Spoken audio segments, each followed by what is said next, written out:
Uma foto estampada na avenida, uma foto publicada no jornal, uma foto na denúncia de perigo na televisão.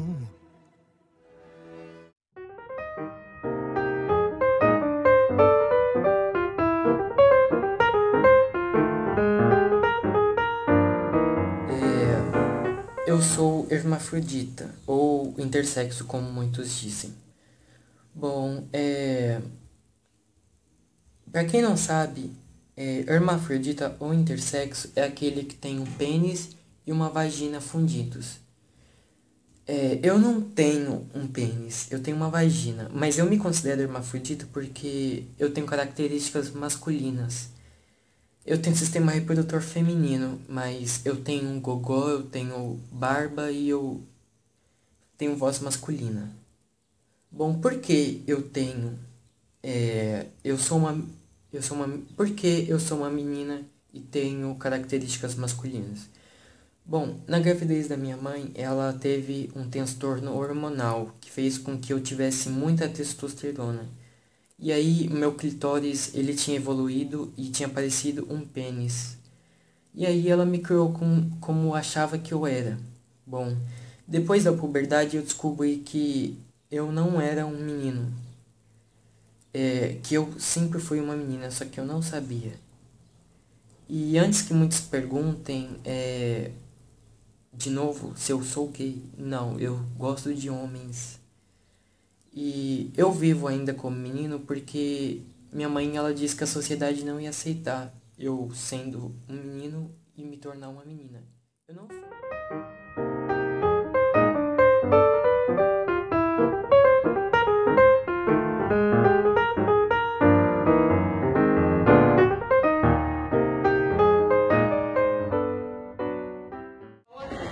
Eu sou tua mulher.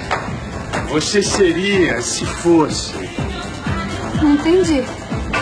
Se você fosse mulher de verdade. Mas eu sou mulher, Zé. Tanto quanto Eliana, se você quer saber. Aliás, você sabe disso. Eu sei. É claro que eu sei. Você é o que chamam de PHF, pseudo-hermafrodita feminino.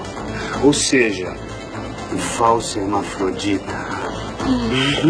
Parece que você não esqueceu. Não? Eu decorei tudo direitinho. Bobo. Pois é. Isso quer dizer que eu sou mulher mesmo. O médico me disse isso desde que eu tive a minha primeira menstruação. Linda.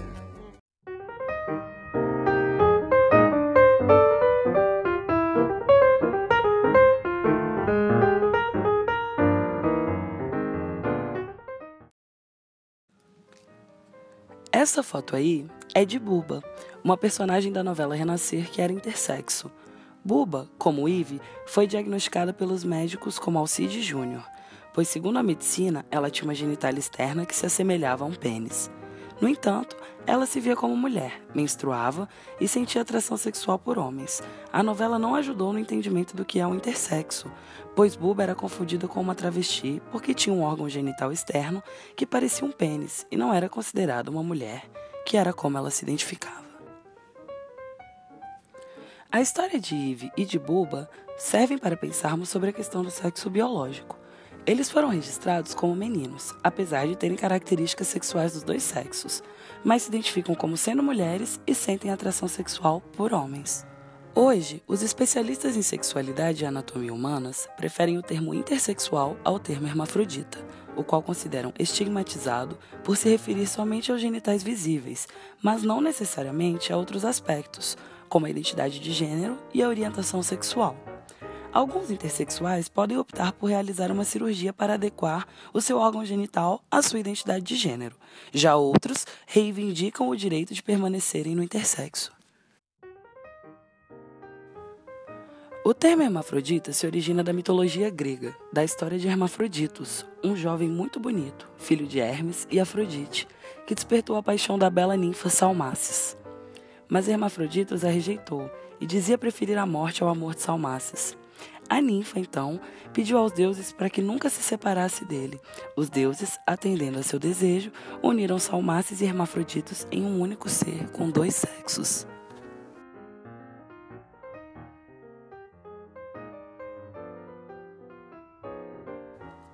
Dessa forma, a discussão sobre a intersexualidade não pode ser atribuída a uma decisão dos pais da criança ou dos médicos, pois vai além da medicina e da biologia, e inclui a forma como essas pessoas lidam com seu corpo e autoimagem e se definem.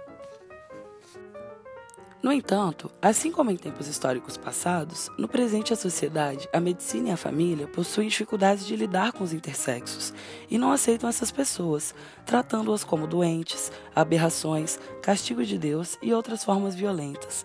Muitas vezes, o resultado dessas perseguições é o sofrimento intenso dessas pessoas nos ambientes sociais, na escola e no trabalho, e até mesmo o suicídio. Vamos viajar no tempo e ir para a França do século XIX, conhecer a história do intersexo Herculane Barbin. Adelaide Herculane Barbin nasceu em 8 de novembro de 1838, numa cidadezinha da França. Recebeu no registro de nascimento nome e sexo feminino.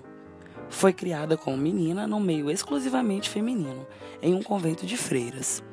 Aos 18 anos, frequentou a escola normal e se tornou professora.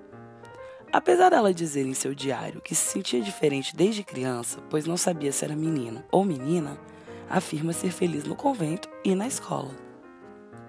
Ela conta que teve 2 grandes paixões, na infância, Léa, e na adolescência, Sara, com quem mantinha um namoro, desejava se casar e dividir um lar. No entanto, Herculane, aos 20 anos, começou a ter dores terríveis e teve que procurar um médico. Após exames violentos, foi reconhecida como um verdadeiro rapaz, obrigada a trocar legalmente de sexo e nome, passando a se chamar Abel após um processo judicial.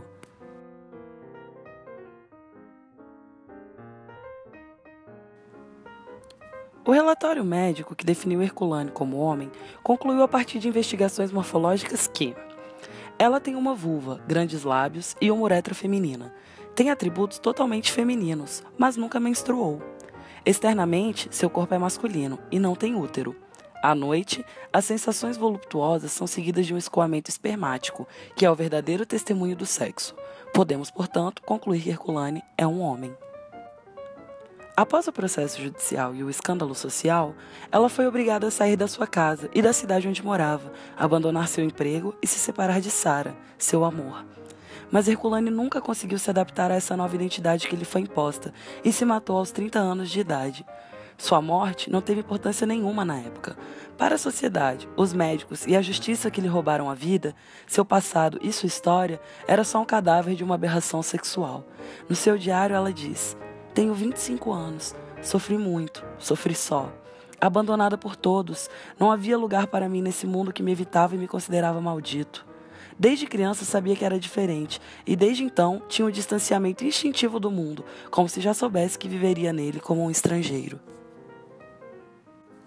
Ainda hoje, em diversas partes do mundo, são realizadas cirurgias em recém-nascidos intersexos.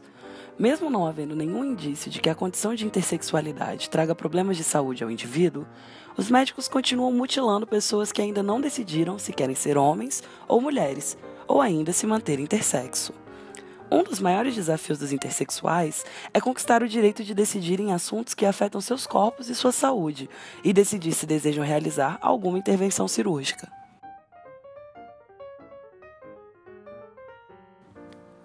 No Brasil, não há políticas públicas específicas para intersexuais, assim como não há nenhuma associação atuante que seja exclusivamente voltada para a demanda de pessoas intersexo.